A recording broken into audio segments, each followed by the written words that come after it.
انسانی معاشرہ ہمیشہ ترقی کے راستے پر گامزن رہنا چاہتا ہے، اچھے سے اچھے کی تلاش اسے ہوتی ہے، لیکن آج کے دور میں جس قدر اس میں تیزی آ گئی شاید پہلے اتنی نہیں تھی۔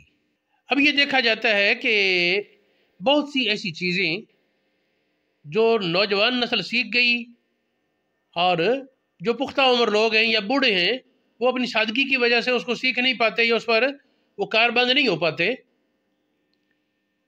تو نتیجہ یہ ہوا کہ نوجوانوں نے اور نو عمر لوگوں نے بڑوں کا مذاق شروع کر دیا، ان کی بے عزتی اور ان کی توہین کرتے ہیں، ان کو ڈیگریڈ کیا جاتا ہے، لے تمہیں یہ بھی نہیں پتا وغیرہ وغیرہ۔ تو اس سلسلے میں کچھ باتیں کہنا حدیث کی روشنی میں ضروری ہے کہ چھوٹوں پر شفقت اور بڑوں کا احترام یہ رسول اللہ کی شریعت اور سنت کا تقاضا ہے۔ حضور علیہ السلام کی ایک حدیث ہے، آپ سرکار نے ارشاد فرمایا من لم یرحم صغیرنا، جو ہمارے چھوٹے پر رحم نہیں کرتا، ویعرف حق کبیرنا، اور بڑے کے حق کو نہیں پہچانتا۔ بڑوں کو چاہیے چھوٹوں پر شفقت کریں، چھوٹوں کو چاہیے بڑوں کی تعظیم سے پیش آئیں۔ من لم یرحم صغیرنا، جو چھوٹوں پر رحم نہیں کرتا، ویعرف حق کبیرنا، ہمارے بڑے کے حق کو نہیں پہچانتا، لیسا منا، وہ ہم میں سے نہیں۔ وہ ایک حدیث کا پس منظر یہ ہے کہ ایک معمر خاتون آئی، یا بعض روایات میں ایک معمر مرد آیا، تو اس کو جگہ دینے کے بجائے اس نے تقاضا کیا مجھے بیٹھنے دو۔ کسی نے لاپرواہی کی، اس نے کہا کیسے بھی کھڑے ہیں، تو بھی کھڑا رہے، بس ٹھیک ہے، بیٹھنے کی جگہ نہ دی تو نبی پاک علیہ السلام ناراض ہوئے، تو آپ نے یہ ارشاد فرمایا۔ باقی یہ قانون عام ہے، 4 صحابہ سے اس وقت میرے سامنے، حضرت ابو ہریرہ سے، عبداللہ بن عمر سے، ابو امامہ سے، ابن عباس سے، یہ حدیث سنن ابو داود، جامع ترمذی، امام بخاری کی کتاب الادب المفرد، مصنف ابن ابی شیبہ، مسند احمد بن حنبل، مسند بزار، مسند ابو یعلا، طبرانی کبیر، مستدرک امام حاکم اور بہت سی کتابوں میں موجود ہے۔ عام طور پر یہ حدیث طالب علم وہ مشکات شریف میں پڑھ کر کہتے ہیں یہ حدیث ضعیف ہے۔ اللہ کے بندو، مشکات میں ابن عباس سے منقول ہے، جو سند ان کے سامنے وہ ضعیف، لیکن یہ صحیح ہے، یہ کئی صحابہ سے ہے اور اس کی سندیں مضبوط ہیں۔ امام ترمذی نے کہا حسن صحیح، اور بھی اس طرح محققین نے تصحیح فرمائی۔ مستدرک امام حاکم نے اس کو 2 جگہ روایت کیا اور صحیح کہا، اور حاکم نے بھی صحیح کہا، اور اس کی وہ جو حاشیہ لکھا ہے امام ذہبی نے، حالانکہ وہ تو صحیح کہتے ہی بہت کم ہے، انہوں نے بھی اس کو صحیح کہا ہے اور تسلیم کیا ہے، صحیح ہے یہ حدیث۔ ایک اور حدیث ہے، اس کے الفاظ ہیں لیسا منا من لم یجل کبیرنا، جو ہمارے بڑے کی تعظیم نہیں کرتا، ویرحم صغیرنا، چھوٹے پر رحم نہیں کرتا، ویعرف لعالمنا عالمنا حقہ، اور ہمارے عالم کا حق نہیں پہچانتا۔ جو بندہ یہ 3 کام نہیں کرتا، نبی پاک فرماتے ہیں وہ ہمارا نہیں۔ پہلا کام بڑے کی تعظیم، دوسرا کام چھوٹے پر شفقت، تیسرا کام عالم دین کے حق کو پہچاننا۔ یہ حدیث مستدرک امام حاکم میں موجود ہے، مشکل الاثار میں امام طحاوی نے بیان کی، کنز العمال میں ہے، امام جلال الدین سیوطی کی کتاب جامع صغیر میں یہ حدیث موجود ہے، مجموع الزوائد میں ہے، اس طرح بہت سی کتابوں میں یہ حدیث موجود ہے۔ ایک اور حدیث پاک ہے، ارشاد فرمایا البرکاتہ مع اکابرکم، برکت بڑوں کے ساتھ ہے۔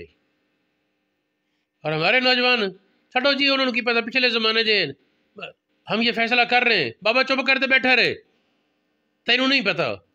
ابھی نوجوان نسل یہ کرتی ہے باتیں۔ فرمایا نبی پاک نے بڑوں کے ساتھ برکت ہے۔ یہ حدیث مستدرک امام حاکم نے صحیح بیان کی، صحیح قرار دیا، اس کو لکھ کر واضح کیا کہ یہ صحیح ہے۔ ضیاء مقدسی کی کتاب المختارہ، اس میں یہ حدیث صحیح ہے، طبرانی کبیر میں ہے، ابن حبان میں اور دیگر کتابوں میں موجود ہے۔ ایک اور حدیث، نبی پاک علیہ السلام نے ارشاد فرمایا اللہ پاک کی تعظیم میں سے ہے کہ بڑھاپے والے مسلمان کی تعظیم کی جائے۔ بوڑھے مسلمان کی تعظیم اللہ کی تعظیم میں سے ہے۔ اب اس کا ظاہر بات ہے کہ بوڑھے مسلمان کی بے عزتی یا پھر اللہ پاک کی بے ادبی بنے گی۔ دوسری بات کہی کہ قرآن پاک کا عالم جو اس کی حدود پر قائم رہنے والا ہے، اس کی تعظیم بھی اللہ پاک کی تعظیم سے ہے۔ پہلی بات کی بڑھاپے والا مسلمان، اس کی تعظیم اللہ پاک کی تعظیم سے۔ دوسری بات قرآن پاک کا عالم جس کی حدود قائم کرنے والا ہے، اس کی تعظیم بھی اللہ پاک کی تعظیم سے ہے۔ اور تیسرا جملہ ارشاد فرمایا انصاف کرنے والا حکمران، اس کی تعظیم بھی اللہ پاک کی تعظیم سے ہے۔ یہ حدیث ابو موسیٰ اشعری سے روایت ہے، شعب الایمان بہقی میں موجود ہے، سنن ابو داود میں موجود ہے، مصنف ابن ابی شیبہ میں، الادب المفرد میں۔ اس کے ایک راوی پر کچھ لوگوں نے جرح کی کہ اس کا فلاں راوی ضعیف ہے، تو میزان الاعتدال میں امام ذہبی نے اس راوی کے حالات میں یہ حدیث ذکر کی اور کہا کہ اس حدیث کا مدار اس راوی پر نہیں، اس حدیث کو فلاں نے بھی روایت کیا، یہ حدیث حسن ہے۔ ہمارے مدرسے کا جو چھاپا ہے اس میں میزان الاعتدال کا صفحہ نمبر 416 جلد 7 10,551 10,551 یہ راوی کا نمبر ہے۔ تو اس کو امام ذہبی نے صحیح قرار دیا اس حدیث کو اور حسن قرار دیا اس حدیث کو۔ اور امام ذہبی کے بارے امام جلال الدین سیوطی نے اور ابن حجر عسقلانی نے بڑی وضاحت سے کہا کہ ذہبی پر بہت زیادہ اعتماد ہے حدیثوں کے حسن صحیح قرار دینے میں، اور راویوں کے ضعیف اور ثقہ قرار دینے میں ذہبی پر بڑا اعتماد ہے۔ ذہبی معتمد فی نقد الرجال، راویوں کو پرکھنے میں۔ بعض علماء کہتے ہیں ذہبی کہنے کی وجہ بھی یہ ہے کہ ان کی تحریر وہ سننے سے لکھنے کے لائق ہے۔